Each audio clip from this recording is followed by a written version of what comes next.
Welcome to the Village Vision podcast, where community collaboration and care converge. I'm Dr. Crystal Morrison, and I'm honored to be your host on this incredible journey. As a firm believer in the power of a united village, I'm thrilled to bring you inspiring stories, research, and projects that break down barriers in child and family care.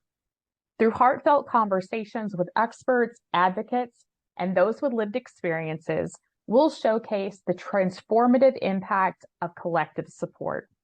So join me on the Village Vision podcast as we explore the remarkable collaborations that lead to better outcomes, foster a sense of community, and inspire action to improve care for ourselves and everyone around us.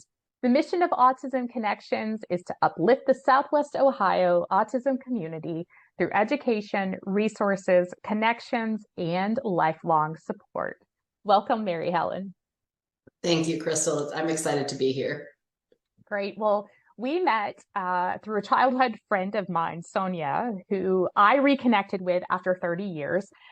Sonia works with you at Autism Connections. So it's just another example of what a small world it is, right? Absolutely.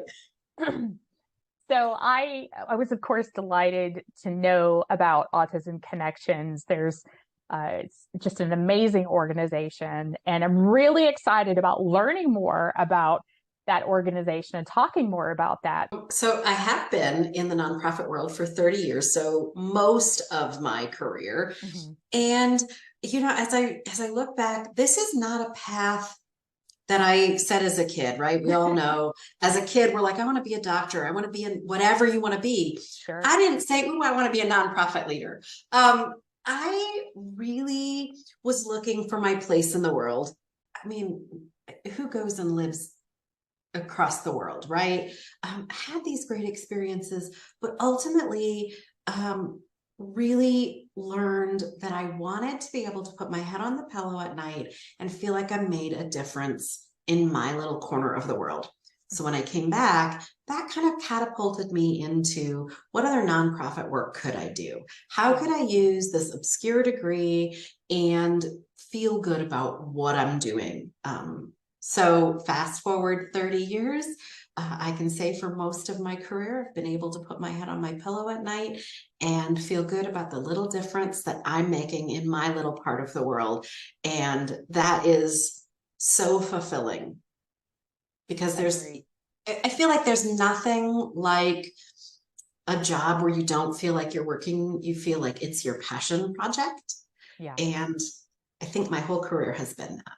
So it's interesting that now our paths converge, given where we've been in our careers, and you, as we said, are at Autism Connections. So I want to talk a little bit more about the work that you're doing at Autism Connections today, and also how it's evolved a lot over the past several years, especially under your leadership. So tell me more about the work that you're doing and also how it's evolved. So Autism Connections, when I came in 2018, wow, almost 6 years ago. Yeah. The organization was at that time 40, oh gosh, can I do the math? 45, 46 years old. Okay. And so we were not a young organization in time. Sure. Right?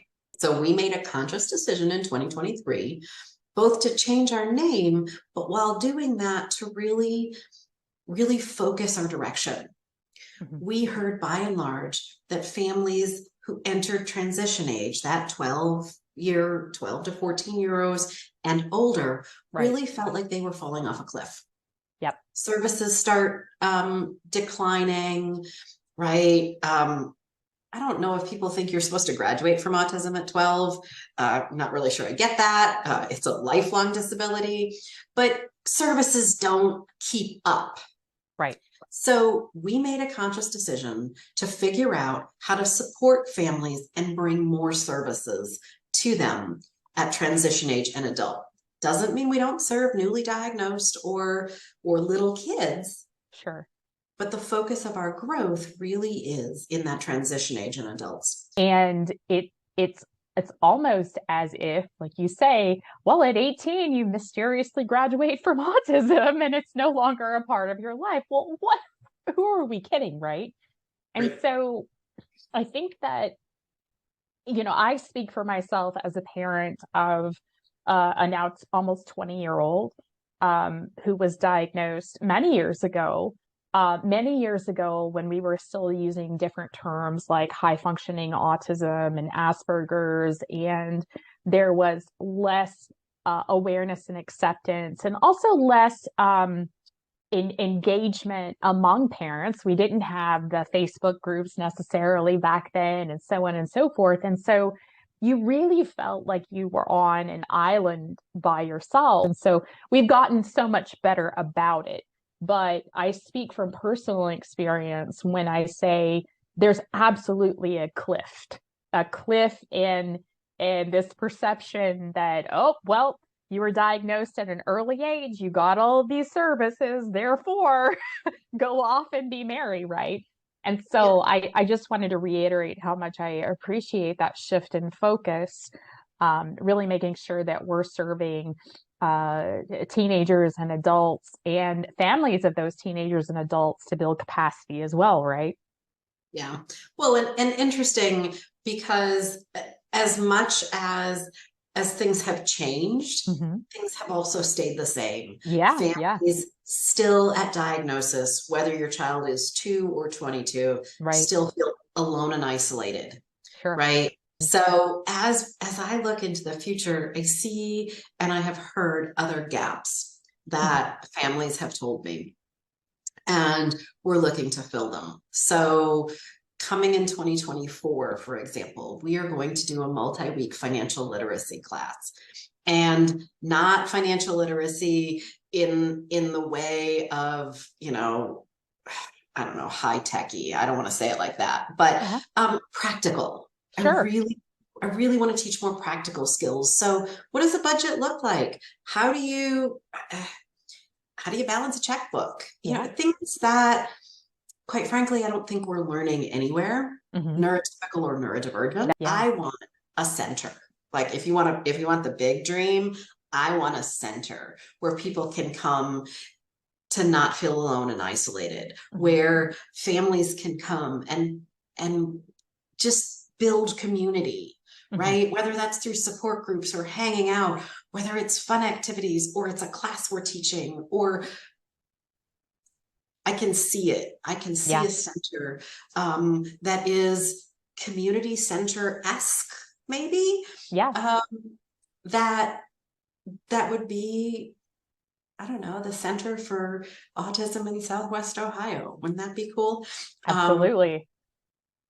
And a so, great employment opportunity for many of those fabulous individuals you've been training over the years, right? oh I my mean, gosh, the sky's the limit. that would be so awesome. Yes. That would be simply incredible to me. Yeah. Well, thank you so much for joining us today, Mary Helen, on the Village Vision podcast. I'm grateful that you shared your story and your experience with our listeners. Thank you for joining us on this episode of the Village Vision podcast. I hope you found inspiration and valuable insights from our conversation today. If you've enjoyed today's episode, please subscribe, rate, leave a review, share, all of those things. But thank you for being a part of the Village Vision podcast on Word of Mom Radio.